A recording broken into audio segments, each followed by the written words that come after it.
After the fall of Benito Mussolini, Italy faced the post-war racked with political division. Its economy was shattered, and the occupying German forces had enacted a scorched earth policy, destroying much of the infrastructure.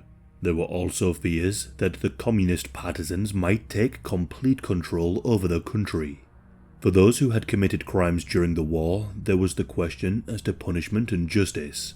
For many, these questions would not be properly answered, leading to decades of civil turmoil and political violence. Thousands of terror attacks were launched by left-wing and right-wing groups, with 2,000 casualties inflicted. In today's video, we will cover the period of Italian history known as the Years of Lead. It also has an Italian name that I can't pronounce. It is perhaps helpful to start with the situation just after the Second World War. The Italian state had been ravaged by the war, and as the Nazis retreated, they destroyed much in the way of Italian infrastructure. Mussolini's government was overthrown by the partisans and the Allied forces, with Mussolini summarily executed and his body strung up from a gas station. Many of the partisans were communists, and the Allies feared that the communists might take root in Italy. As a beneficiary of the Marshall Plan, with American funds used to rebuild the country, it was hoped that any potential communist takeover would be averted. In the end, the new Italian constitution was created, one designed to avoid further dictatorship. The monarchy was abolished and a republic formed. Universal suffrage saw women vote for the first time in Italy, and the emergence of three major political parties. These were the Christian Democrats, known as the DC, the Socialist Party, known as the PSI, and the Communist Party, known as the PCI. There was, however, the question as to what to be done with the fascist and partisan criminals in the new republic. There was an attempt to draw a line under the fascist period. Partisans had murdered prisoners of war and fascist supporters, whilst fascists had engaged with the deportation of thousands of Jews to Nazi concentration camps. They had massacred partisans and other horrendous crimes against people in Yugoslavia. It was decided that the fascists and partisans alike would be pardoned for relatively minor crimes carrying shorter sentences. The amnesty reduced the death sentences to life imprisonment to 30 years, and reduced all sentences above 5 years by 2/3. Generally speaking, the fascists were treated more leniently than the partisans. It is against this backdrop of an attempt to draw a line under the crimes committed during the war that many were left with a feeling of a lack of justice. In particular, neo-fascists and veterans of the war regrouped under a new party, the MSI. The MSI was used to prop up coalition governments led by the Christian Democrats or Liberals. In the 1950s, a number of more radical members split from the MSI, forming the groups Ordine Nuovo and the National Vanguard, who were opposed to the MSI playing a role in the democratic process. These splinter groups were staunchly anti-communist, anti-democracy, and were prepared to use violence to achieve their goals, and the position of the MSI in government resulted in a shift from anti-fascism to anti-communism in the mainstream. This, however, triggered a wave of anti-fascist protests and riots, notably in Genoa. Despite a heavy riot police presence, the protesters and people of Genoa forced out the fascist MSI from the city, who were planning on holding their party's congress there. The violence was only ended when former partisans called for peace. In the city of Reggio Emilia, 5 protesters were shot and killed by the police. The Christian Democrat Party would collapse only a few days after these riots, with the then Prime Minister, Tambroni, only serving for 6 months. The flirtation with fascism by the more mainstream political parties and its failure would lead to many more on the right to seek other means of obtaining power. In 1963, it was the turn of the Christians, Communist and Socialist parties to join a coalition government. During this time, there was fear that the Communists would take power. The Italian intelligence service gathered information on left-wing politicians, whilst secretly funding radical neo-fascist groups. In 1968, the counterculture and protest movements were in full swing in Italy. Student protest was commonplace and saw both left and right-wing protesters fighting for better social reform. For a time, even working together. Hundreds were arrested and injured. Soon enough, left-wing students took reins of the movement. This was followed by and inspired what was termed the hot autumn of 1969, the culmination of years of strike actions. Workers who had moved from the poorer south of Italy to the industrial north were poorly treated and struggled to afford the basic needs. A strike was held, and in November of 1969, millions showed solidarity in a general strike. In Milan, a meeting to discuss the general strike was held, whilst communist protesters marched through the city. Clashes between the police and protesters resulted in tear gas, and iron bars were thrown between the two sides. A 22-year-old police officer named Antonio was struck in the head by one of these iron bars by a student protester. The blow to the head resulted in him dying. This would be the first death in what would be known as the Years of Lead. On the 12th of December 1969, a briefcase bomb was used to blow up the Piazza Fontana in Milan. 17 people were killed and 88 were injured. Immediately, the police suspected that the attack was carried out by the left-wing protesters, including an anarchist by the name of Giuseppe Pennilli. Giuseppe was held for more than what was legally permitted and interrogated by the police. He reportedly jumped to his death from a 4-story window at the police station. The man in charge of the interview, Luigi Calabresi, was exonerated of any wrongdoing. However, as you might imagine, there was plenty who believed that Pennilli was murdered. There was even medical evidence that he was beaten unconscious before his fall. In 1972, Calabresi was assassinated by members of a far-left militant group for his perceived role in the killing of Pennilli. As for the actual culprit of the bombing, it was members of the far-right Ordine Nuovo. The group sought to frame the left-wing protesters as responsible and to cause an escalation in the violence.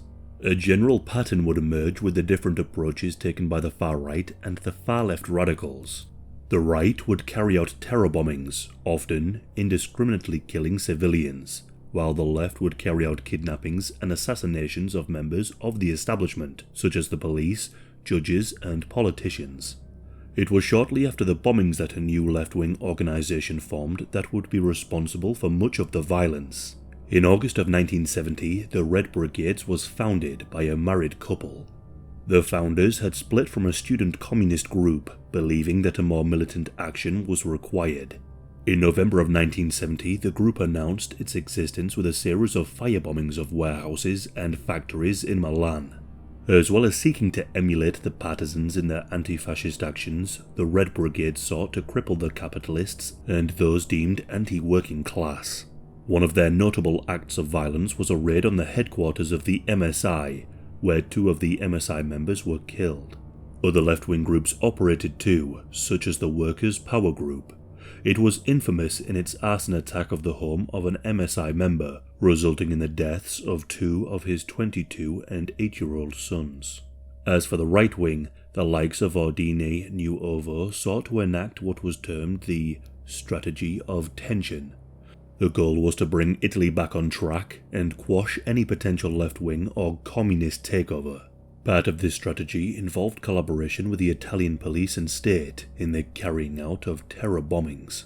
Such attacks were framed as being carried out by the left wing to both demonstrate the dangers of the communists and to demonstrate the need for authoritarian government to take control of the situation.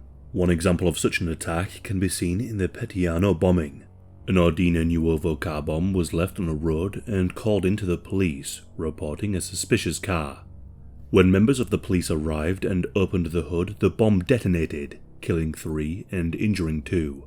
Some attacks were clearly carried out by the far right, perhaps best seen in the Piazza della Loggia bombing on the 28th of May 1974. An anti-fascist rally was targeted and bombed, resulting in the deaths of 8 and injuring 102. By 1975, the strategy of tension proved a failure, with many of the Ordine Nuovo arrested and the group facing banning by the state. However, there is evidence to suggest the involvement of the Italian state in a number of cover-ups and the support of a number of attacks carried out by Ordine Nuovo. Support for the Red Brigades was at first fairly widespread.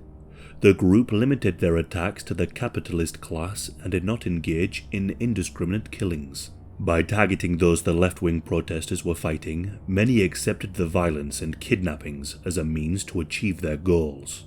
Support for the Communist Party only grew. In the 1976 election, the Communist Party achieved 34% of the vote. It was at this point that the Christian Democracy and Communist parties agreed to what was termed as the Historic Compromise. One of its chief proponents was Aldo Moro, former Prime Minister and member of the Christian Democracy Party. It was hoped that the compromise would bring an end to the violence and encourage the Communist Party to sever its ties with the Soviet Union. Whilst the Communist Party did support the initiative, plenty of the left and centre-left parties did not approve. The Red Brigades then stepped up their violence. In arguably the most infamous act of terror of the Years of Lead, the Red Brigades launched an attack on Aldo Moro.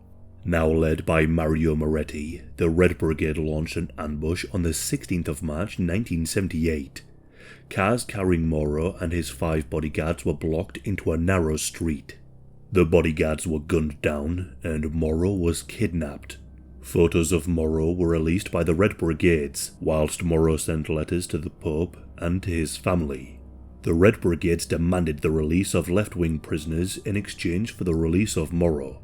In his letters, Moro derided those in his party who did not agree with the historic compromise.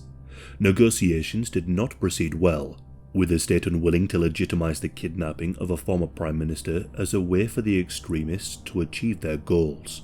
It was feared that by negotiating with the Red Brigades, that political kidnappings would only escalate. After 55 days in captivity, Moro was murdered by Moretti, and his body was left in the boot of a car for the authorities to find. After this, support for the Red Brigades evaporated, with people not only growing wary of the violence, but disgusted that Moro was killed.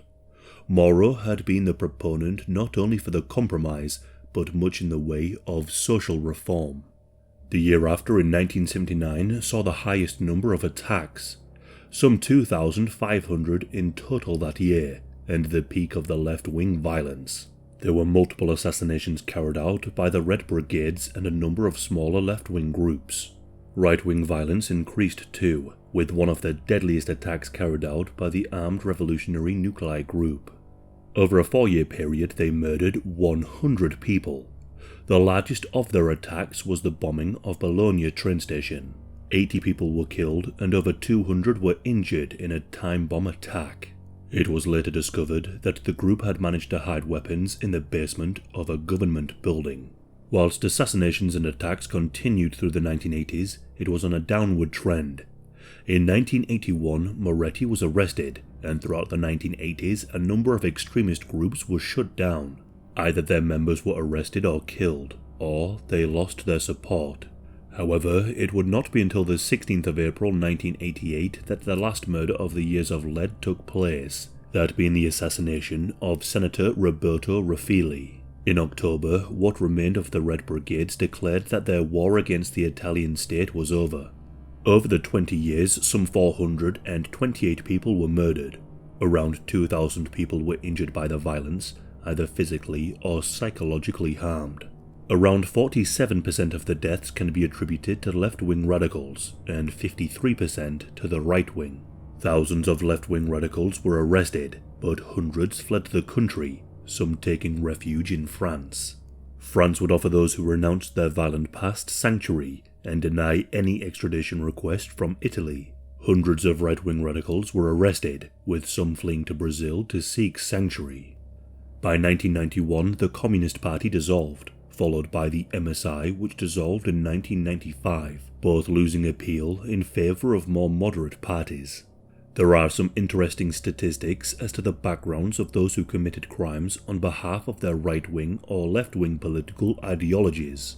Most on the left were workers, students, or academics, whilst those on the right were students, members of the police or military, and were of the business-owning class. Both the left and the right sought to upend the post-war society and replace it with either a communist revolution or a return to fascist dictatorship, and both were more than prepared to use violence to reach their goals. The polarizing populism of the left and right was part of the reason why such violence was so prevalent. Even after the Second World War and the Constitution forbidding fascist parties, there were plenty in the Italian state who allowed a space for neo-fascists to thrive. The years of lead brought about the key question as to how to deal with those who engage in political criminality, or terrorism as it might be otherwise known. Amnesty was granted to those who did renounce their previous violent ways and beliefs, but plenty refused to disassociate themselves from their crimes. The fears of further violence meant a blanket amnesty. The need for justice, and to not forget the dangers of such radical actions of so many, may not have been properly addressed, with plenty seemingly escaping justice in foreign countries. As is often the case, forgetting the dangers of the past can cause a tragic repeat. The violence of the Second World War was seen again during the years of lead, and whether it will repeat again remains to be seen.